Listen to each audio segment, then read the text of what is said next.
Right now, the most interesting thing happening is Bitcoin. It's probably the most interesting intellectual development on the internet in the last 5 years. A lot of people will have heard about Bitcoin but not really understand it. So you think, okay, it's some online currency, what's the big deal? There's, you can have a PayPal account, that's kind of like an online currency, or even your Visa card. Well, actually all the processing occurs online. Isn't that really like an online currency? Or you can buy gold, that's kind of like an online currency. But Bitcoin is different because it is a currency that cryptographically backed, multi-jurisdictional, which means that it's very hard for any one power group in any particular jurisdiction to start turning it into a rent-seeking apparatus. The underlying technology of Bitcoin is cryptography on the one hand, and the ability for cryptography to create situations that can defend itself or the people who use it against even the full might of a superpower.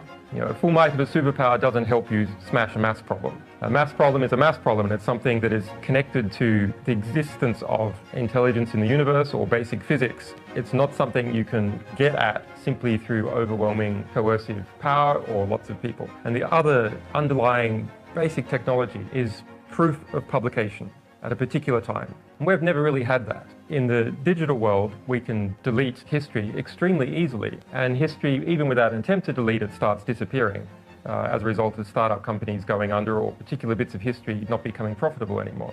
And that notion of being able to disappear history entered into Orwell's writing, and you can look at what is, I think, his most substantive intellectual comment, which is he who controls the present controls the past, he who controls the past controls the future.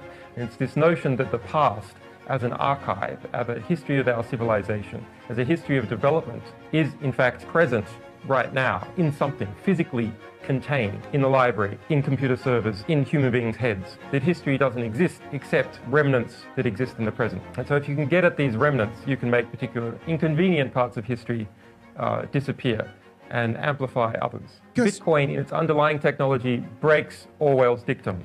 It breaks Orwell's dictum by providing proof of publishing at a certain time. And that is the intellectual underpinning of that whole system and can be used for lots and lots of other things. And so that's the big expansion we're about to see in Bitcoin. All derives from this basic premise that you can prove that a particular statement, a particular consensus, a particular contract happened at a particular time globally, and it requires the subversion of every single jurisdiction where people are running Bitcoin to overturn that. Because the goal is not to completely subjugate Afghanistan. The goal is to use Afghanistan to wash money out of the tax bases of the United States, out of the tax bases of European countries, through Afghanistan and back into the hands of the transnational community.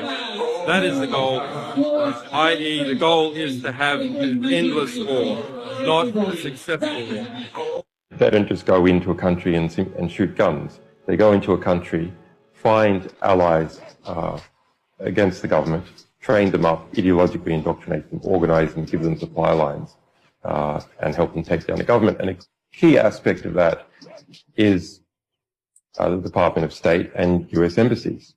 In special forces, teams are led, in a formal sense, by the US ambassador in that particular country, if there is diplomatic relations. Nearly every war that has started in the past 50 years has been a result of media lies.